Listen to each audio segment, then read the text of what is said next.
Iran ने Netanyahu के resident सिसेरिया की तरफ मिसाइल छोड़ दिया है, उसके साथ साथ हदेरा पावर प्लांट। ये बिल्कुल लेटेस्ट खबर आपके पास हम ला रहे हैं। इसके पहले देखिए दिन भर में जिस तरह की घटनाएं घटी, जो हमने पहला वीडियो आपके सामने हमने रखा था, जिसमें रात की भी घटनाएं हमने समराइज की थी। आज बल्कि एक तरह से कहा जाए, जो देर रात मैंने और 14 की रात 15 की सुबह डाला था वीडियो, फिर उसके बाद एक और वीडियो डाला, ये तीसरा वीडियो एक तरह से। और इसके बाद फिर हम ये कोशिश करेंगे कि आज रात को जो बमबारी होगी ईरान की तरफ से, उसका भी वीडियो हम 2 या 3 बजे आपको हम डालें, जितनी जितनी जल्दी हो सके। अगर 2-3 बजे नहीं डाल सके, अभी ये वीडियो आज समझ लीजिए आज का यानी 15 तारीख 15/6/2025 का आखिरी वीडियो है। उसके बाद हम ये भी कर सकते हैं कि जो रात में होनी ही तय है, जो मैं बताऊंगा क्यों।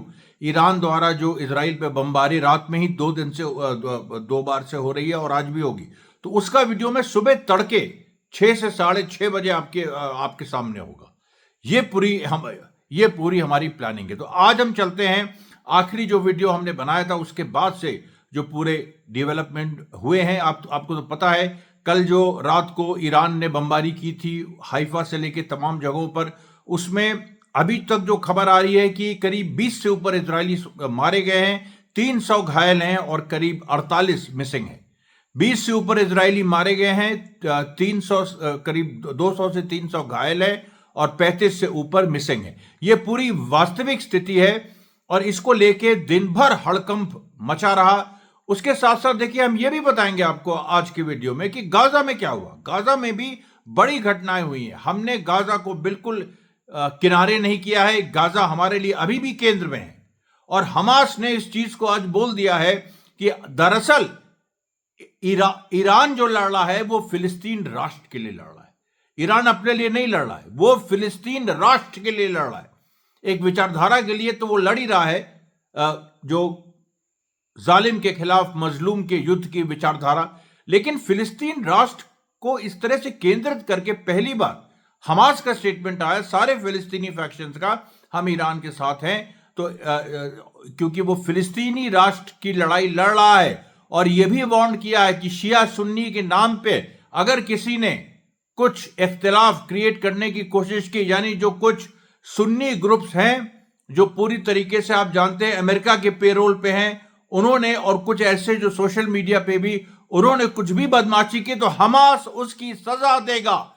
हमास उन लोगों को सजा देगा जो इस तरह का काम करेंगे, खास तौर पे जो कुछ सुन्नी तबके जो कोशिश कर रहेंगे ईरान के खिलाफ बोलने की, उनको सजा दी जाएगी क्योंकि वो अमेरिका के पेरोल पे हैं। इस समय सऊदी अरेबिया भी ईरान के साथ है, कतार भी ईरान के साथ है। कल के बाद से देखिए, सऊदी अरेबिया कतार ने अपना एयर स्पेस ईरान के खिलाफ इस्तेमाल करने की इजाजत नहीं दी। केवल जॉर्डन, जो कि इसका कोई मतलब ही नहीं है, वहां तो राजशाही है, तो वो पूरी तरह से अमेरिका और इजराइल के साथ है। बाकी सारे अरब मुल्कों ने अपने को अलग कर लिया है। चाइना और रशिया के बारे में हमने आपको ऑलरेडी बता दिया है, वो पूरी स्थिति आगे बढ़ी है। चाइना और रशिया इजराइल के साथ है, ईरान के साथ है। चाइना और रशिया ईरान के साथ हैं। पाकिस्तान की तरफ से भी आज काफी बयान आए और वहां ऐसी खबरें आ रही हैं कि पाकिस्तान से भी कोई मदद ईरान को पहुंची है।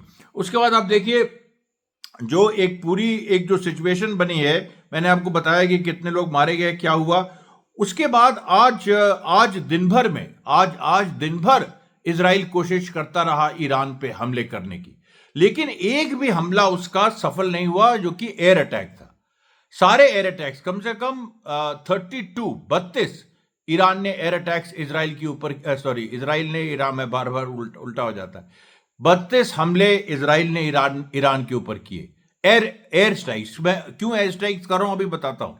वो सारी की सारी एयर स्ट्राइक्स इंटरसेप्ट कर ली गई, लेकिन कुछ जगह ईरान में ब्लास्ट हुए। अब ये ब्लास्ट की क्या कहानी? ब्लास्ट की ये कहानी है कि जो इन्फिल्ट्रेशन मोसाद ने और सीआईए ने वहां पर किया हुआ है, उनके लोग अंदर से एक केओटिक सिचुएशन क्रिएट करने की कोशिश कर रहे हैं, क्योंकि इजराइल और अमेरिका को लग रहा है कि अब ईरान को सैनिक रूप से हराना मुश्किल है, वहां पर एक विद्रोह कराओ, तो एक ऐसी केओटिक सिचुएशन पैदा करो, फ्लड क्रिएट कर दो। अभी एक खबर आई है कि कुछ जगह कुछ रिवर्स वगैरह के डैम्स नष्ट किए, जिससे ईरान के कुछ इलाकों में फ्लड आए, लेकिन वो फ्लड कुछ शहरों तक ही पहुंचे थे और उनको रोक दिया गया है, उनको डाइवर्ट कर दिया गया है। तो ये देखिए एक कोशिश।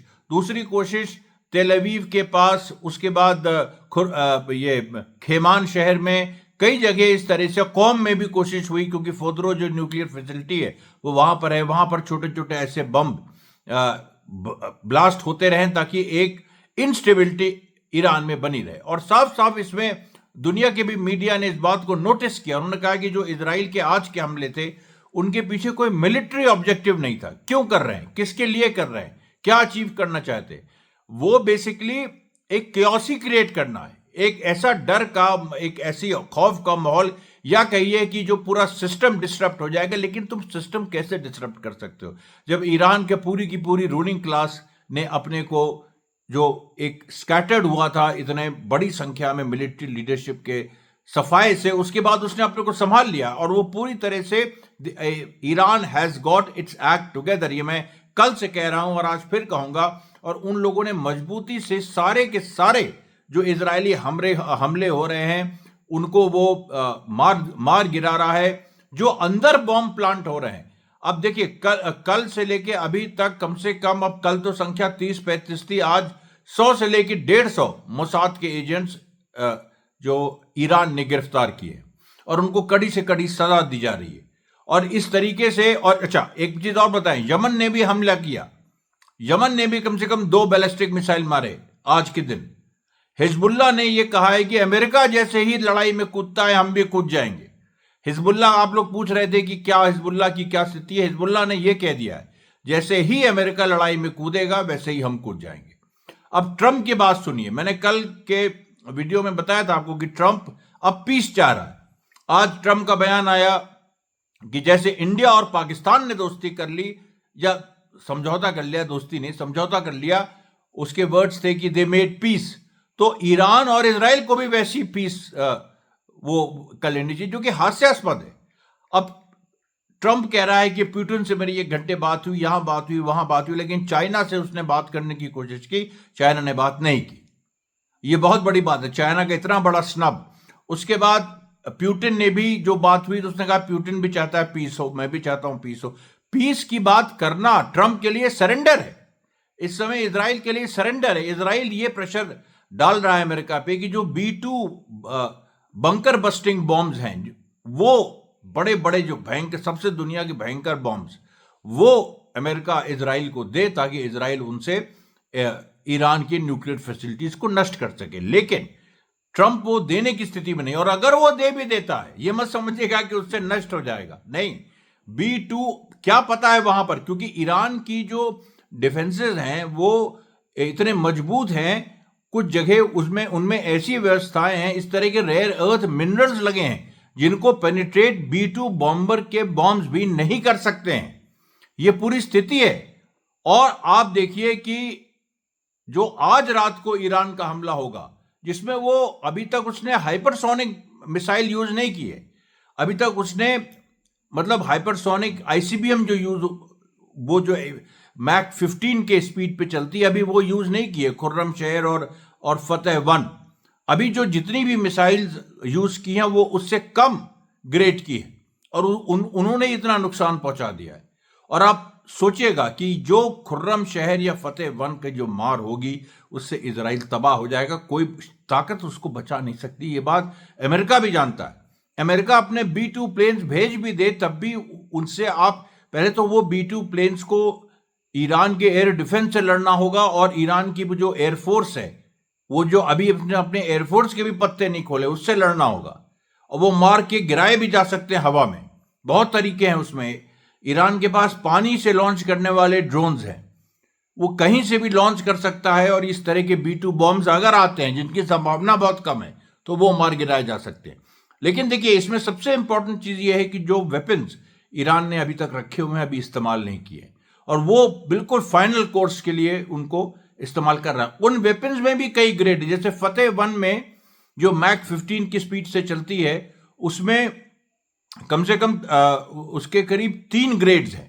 फिर खुर्रम शहर जो है वो बहुत बड़ा पेलोड, 1 टन से ज्यादा का पेलोड वो कैरी कर सकती है। अब 1 टन से ज्यादा का पेलोड अगर कोई आईसीबीएम हाइपरसोनिक मिसाइल कैरी कर सकती है तो खेल ही खत्म हो जाता है। उसका मतलब ये होता है कि आप जो इजराइल का क्षेत्रफल है, इजराइल कोई बड़ा देश नहीं है, उसके अगर सेंट्रल इजराइल में डाल दिया तो सेंट्रल इजराइल खत्म, उसका कोई मतलब फिर नहीं रह जाएगा। और ईरान इस स्थिति में पहुंच गया। आज इजराइल ने खुद कहा, हिब्रू मीडिया ने खुद कहा कि ईरान बड़े हमले की तैयारी है, ईरान अब युद्ध की सीधे। अभी तक तो खैर भाई देखिए अजीब सी स्थिति है ना इस समय, जो सारी बातें हो रही हैं, भारत पाकिस्तान में स्कर्मिशेस हुई, युद्ध कहा गया लेकिन नहीं भी कहा गया युद्ध, है ना। दोनों उसी तरीके से ईरान और इजराइल में जो अभी मामला चल रहा है, युद्ध ही है, युद्ध चल रहा है, लेकिन उसको फॉर्मल डिक्लेरेशन, हालांकि इजराइल ने भी जो शब्दावली यूज की है कि we are in a war like situation, Iran ने भी कहा है कि हम पे हमला हो रहा है, हम जवाब दे रहे हैं। लेकिन जो हिब्रू मीडिया ने कहा है कि आयतुल्लाह खमैनी ने दिमाग बना लिया है, अब पूरी तरह से युद्ध होगा। और युद्ध में ग्राउंड फोर्सेस भी मोबिलाइज होंगी। वो अलग बात है कि हजारों किलोमीटर दूर का ये पूरा बॉर्डर है, इसमें ग्राउंड फोर्सेस किस तरह से इन्वॉल्व होंगी। लेकिन इराक के माध्यम से बहुत सारे ऐसे तरीके हैं, ग्राउंड फोर्सेस भी इन्वॉल्व हो सकती है, कुछ भी हो सकता है। देखिए इस समय पूरी तरह से खुला, इस समय सब कुछ डिपेंड करता है ईरान पे। ईरान अगर डिसाइड कर ले कि आज वो अपनी बड़ी मिसाइल यूज कर ले, या आज भी वो ऐसी जगह मारे एक जो, क्योंकि देखिए रोज उसकी मिसाइल की क्वालिटी बढ़ रही है। परसों मारा था तो एक खास तरह की मिसाइल्स थे, कल जो मारा था वो मीडियम लेवल के थे, अब जो टॉप लेवल की मिसाइल्स हैं वो आज मारेगा। या उनका जो क्योंकि टॉप लेवल में भी 3-4 वेरिएंट्स हैं फतेह वन और खुर्रम शहर के, तो उनको वो मारेगा। ये पूरी एक स्थिति बन गई है, इससे देखिए अब कोई बच नहीं सकता है। और ये जो कोशिश थी, ये जो कोशिश है कि ईरान के अंदर इंस्टेबिलिटी पैदा करो, उसके लिए वहां पर बॉम्ब प्लांट करो, एजेंट्स के थ्रू काम करो, ये तो बिल्कुल फिटी हुई पॉलिसी है। तुम एक युद्ध में जा रहे हो और युद्ध में तुम इंटरनल डिस्टर्बेंस पैदा करना चाहते हो, फ्लड। अरे यार ये सब चीजें तब होती हैं जब तुम्हें कुछ वहां पर एक पूरी तरह से इसी पे काम कर रहे हो, वॉर जैसा कोई माहौल नहीं है, तुम्हें इंटरनल अपराइजिंग करानी जैसे अरब स्प्रिंग के समय हुई थी। लेकिन ईरान में इंटरनल अपराइजिंग असंभव है, क्योंकि ईरान खुद एक रेवोल्यूशनरी रिजीम है, वो खुद ही एक ऐसी सरकार है जो लगातार चेंज करती रहती है, क्रांतिकारी पूरी बातें करती है और क्रांतिकारी जो प्रोग्राम है उनको लागू करती है। वो वहां की जो गरीब जनता है, आम जनता, उसकी सरकार है, वो क्रांति से आई है, तो तुम उसके खिलाफ कैसे क्रांति करोगे? तुम सऊदी अरब के खिलाफ कर सकते हो जो कि तुम्हारी हिम्मत नहीं है, लेकिन तुमने सीरिया में एक फर्जी क्रांति की, लीबिया में की, फिर भी वहां कर सकते थे क्योंकि वहां पर एक शासक था और वो और जनता को आप भड़का सकते थे। लेकिन यहां तो कोई शासक ही नहीं है, यहां तो पूरी रिलीजियस काउंसिल है, वो अपने धर्म, अपने शिया धर्म के खिलाफ थोड़ा ना जाएंगे, और उसके साथ साथ वो सेटिस्फाइड है। कोई ऐसा रूलिंग क्लास ईरान का नहीं है जो गरीबों को एक्सप्लॉइट करता है, वो लोग जानते हैं इस बात को। तो जब तक ये ऐसी सिचुएशन नहीं पैदा होती, किसी देश में डिस्पैरिटी नहीं होती, या रूलिंग एलीट के खिलाफ गुस्सा नहीं होता, वहां अपराइजिंग नहीं होती है।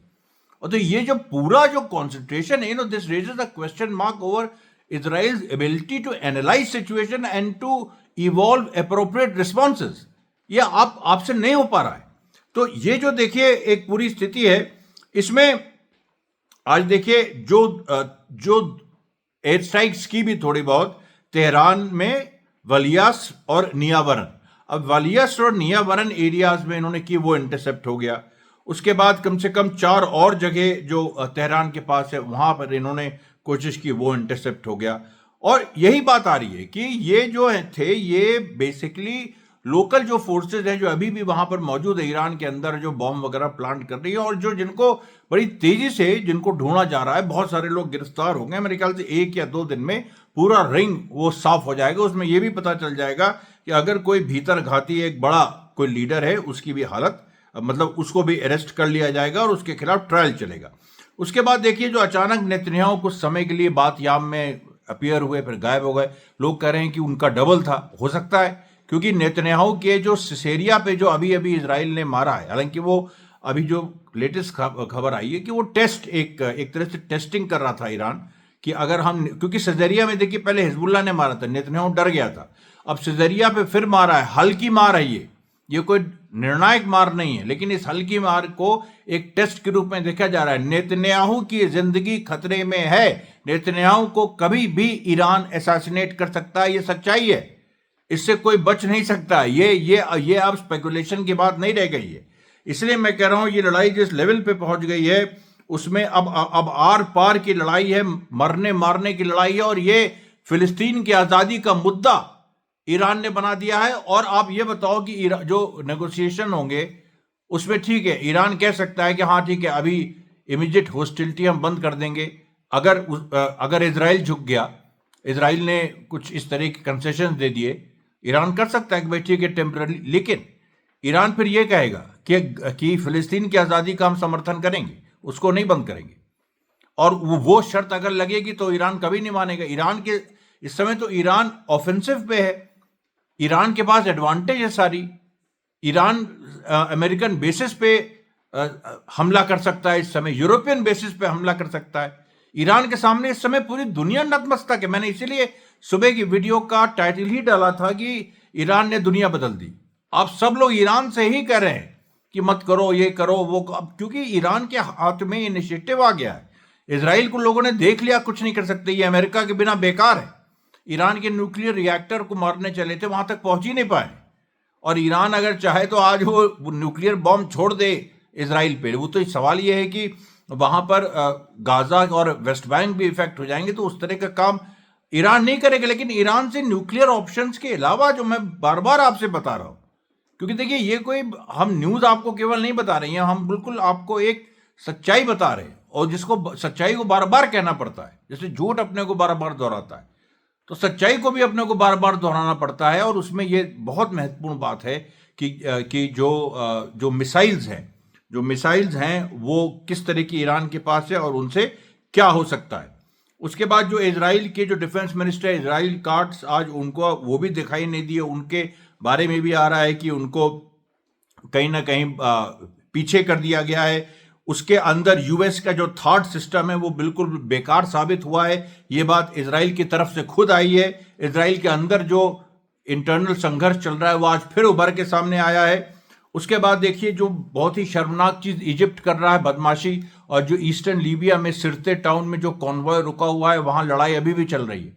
कॉन्वॉय के लोग इस बात पे अड़े हुए हैं कि वो आगे जाए। फिर मैं अल सीसी पे थू करता हूं, थू है तुम पे। तुमने फिलिस्तीनी जनता की पीठ में छुरा भोंका है। वहां पर एक कॉन्वॉय पहुंचता राफा में, इजिप्ट अलाउ करता, और फिर उसके बाद भिड़ंत होती, तो उसके बाद तुम क्या करते देखा जाता। लेकिन तुम तो वहां पहुंचने ही नहीं दे रहे हो। अरे सीसी, तुम्हारी इतनी बुरी मौत होगी कि तुम पे मतलब शैतान भी ये सोचेगा कि इतनी बुरी मौत नहीं हुई। और मैं देखिए बार बार ये बात मैं हमास की तरफ से कह रहा हूं। ये बात केवल ये नहीं है, ये हमास की तरफ से है। तो ये देखिए ये जो पूरी एक सिचुएशन है, इसमें एक और मैं आपको बताऊं कि जो आज ट्यूनीशिया में भी रैलीज हुई और भी जगह, अच्छा स्टेट ऑफ हॉर्मुज को बंद करने की बात पूरी तरह से सामने आ गई है। उसके बाद जो मेहराबाद जो एक एयरपोर्ट है तेहरान के वेस्ट में, उस पर भी इजराइल ने अटैक किया, वो भी असफल रहा। और अब देखिए जो पिछले 24 घंटों में जो हमास ने किया है, अल कसाम कभी नहीं भूल सकते। आज भी देखिए करीब सुबह से अभी से करीब 42 गाजा के सिविलियंस 42 शहीद हो चुके हैं। उनको श्रद्धांजलि सबको। वो सबसे कठिन लड़ाई दुनिया की वो लड़ रहे हैं, इसमें कोई दो राय नहीं है। और जो पिछले 24 घंटे में जो अल कसम ने किया, बाप रे बाप। अब ये देखिएगा तो उन्होंने 2 मरकबा टैंक्स उड़ाए, एक बुलडोजर पूरी तरह से उड़ा दिया, एक बुलडोजर के ड्राइवर को स्नाइपर गोली से मारा। बुलडोजर वहां पूरा कंट्रोल लूज हो गया, वो जाके एक आईडीएफ की ही एक पोस्ट में जाके भिड़ गया। उस आईडीएफ की पोस्ट में जिसमें वो भिड़ा, उसमें 2 आईडीएफ के सोल्जर्स घायल हुए और बुलडोजर का जो ड्राइवर है ये मार दिया गया। अब देखिए इजराइल अब ये सब कैजुअलिटीज एक्सेप्ट नहीं करेगा। वो दौर जब इजराइल मान लीजिए 100 मरते थे तो 10 मानता था, 10 मरते थे तो 1 मानता था। वो भी अब दौर नहीं है, क्योंकि अब तो वो इजराइल ने कितने, अब ईरान ने कितने मारे वो उसको वो छुपाना है। अब आप सोचिए कि कल के हमले में हमारी मैंने जो आपको शुरू में बताया जो एस्टिमेट, अभी जो इजराइल ने एडमिट किया है वो 10 मौतें एडमिट की, जो कि इजराइल के लिए बहुत बड़ी बात है। और इसी तरह से करीब 100 के ऊपर घायल एक्सेप्ट की, लेकिन इससे कहीं आगे मैं शुरू में आपको बता चुका हूं। तो अब देखिए, अब तो वो जो हमास मार रहा है उसको वो और छुपाने की कोशिश करेगा, लेकिन छुपाने से क्या होता है? हमास ने इंटरनेट सर्विसेज रिस्टोर कर दी हैं गाजा में, और ये देखिए पिछले 48 घंटों में 2 मरकबा टैंक्स, 1 बुलडोजर ड्राइवर को स्नाइपर गोली से मारा, उसके बाद 2 और 1 बुलडोजर को उड़ाया, फिर 2 आर्मर्ड पर्सनल कैरियर्स को डिस्ट्रॉय कर दिया। इजरायली फोर्सेस की जो गैदरिंग किबुट्स निरुम के पास थी, यानी गाजा के बाहर इजराइल के अंदर, वहां बम्बार्डमेंट किया, और वहां से इजरायली फोर्सेस पीछे हट गई हैं। बहुत जगह से देखिए, पूरा जो 5-6 डिविजन 50-60 हजार की फौज लगी थी गाजा में, कहां है वो? भाग गई, उसका कोई अता पता नहीं है। और एक जो माइंड फील्ड एक डिस्ट्रॉय की है, एक माइंड फील्ड जो डेटोनेट की है, उससे कई इजरायली सोल्जर्स मारे गए, और उसके बाद एक सोल्जर को पॉइंट ब्लैंक रेंज पे मार दिया, उसके सीधे यहां गोली मारी गई, इतने पास से। ये देखिए आज की जो क्रांतिकारी खबरें हैं। और अगला देखिए जो आएगा आपके पास, वो आज रात को जो ईरान हमला करेगा, उसका हम कल सुबह तक आप जब उठेंगे 6 या 7 बजे तक, तब तक वीडियो आपके सामने होगा। धन्यवाद साथियों, बहुत बहुत धन्यवाद।